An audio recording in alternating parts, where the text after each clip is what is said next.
যে শুভেন্দু বাবুকে যদি ভারতীয় জনতা পার্টির কেন্দ্রীয় নেতৃত্ব বাংলায় জায়গা না দেন তাহলে কিন্তু তিনি নাকি কি সব করে ফেলবেন। তাহলে শুভেন্দু অধিকারীর এখন অবস্থা খুব কাহিল হয়ে গেছে।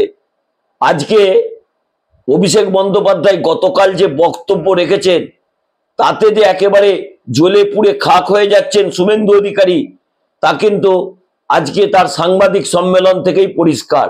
যে অভিষেক বন্দ্যোপাধ্যায়ের নাম তিনি মুখে আনতেন না, তিনি নাকি 11 সালের পরে রাজনীতিতে এসেছেন, কিন্তু তিনি যে গতকাল সাতগাছিয়া থেকে তাকে রাজনৈতিক বান মেরেছেন তাতেই বুকের জ্বালা শুভেন্দু অধিকারীর বেশ কিছুটা বেড়ে গেছে। কারণ আপনাদের একটা তথ্য তুলে ধরি, অভিষেক বন্দ্যোপাধ্যায় 24-এর লোকসভা নির্বাচনে 2 দফা হয়ে যাবার পর বলেছিলেন তৃণমূল কংগ্রেস 29-30টি আসন পাবে। তিনি মিলিয়ে দিয়েছিলেন তার ভবিষ্যৎবাণী। কিন্তু শুভেন্দু অধিকারী বলেছিলেন ভারতীয় জনতা পার্টি নাকি তৃণমূল কংগ্রেসের চেয়ে বেশি আসন পাবে, কিন্তু তিনি 18টি আসন যেটা দিলীপ ঘোষ তার হাতে তুলে দিয়েছিলেন সেটিকে খেয়ে তিনি 6টা কমিয়ে 12তে নামিয়ে দিয়েছেন। এখন শুভেন্দু অধিকারী এমন একটা রাজনৈতিক শনি হয়েছেন যেখানে হাত দিচ্ছেন সেখানেই পাথর হয়ে যাচ্ছে। যদি প্রাণযুক্ত কোনো মানুষের গায়ে হাত দেন তাহলে তিনিও পাথর হয়ে যাবেন। এই হচ্ছে শুভেন্দু অধিকারীর রাজনৈতিক অবস্থা।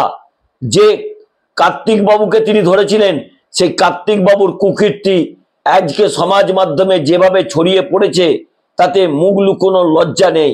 তাকেই তো তৃণমূল কংগ্রেস তীব্র কটাক্ষ করছেন।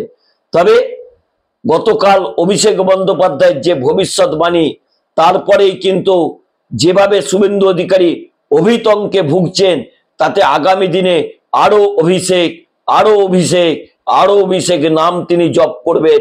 কারণ মানুষ যখন বিপদে পড়ে তার ইষ্ট দেবতার নাম জপ করে, কেউ রামের নাম জপ করে হে রাম করে, কেউ কৃষ্ণের নাম জপ করে হে কৃষ্ণ হে প্রভু, কেউ জয় জগন্নাথ বলে, কেউ কিন্তু অভিষেক অভিষেক অভিষেক বলতে শুরু করেছেন। তাহলে কি আতঙ্কে ভুগছেন শুভেন্দু অধিকারী? নমস্কার, আমি দেবজ্যোতি। আমার এই ছোট্ট পর্বটি ভালো লাগলে চ্যানেলটি সাবস্ক্রাইব করে বেল আইকনটি ক্লিক করে আমার পাশে থাকবেন।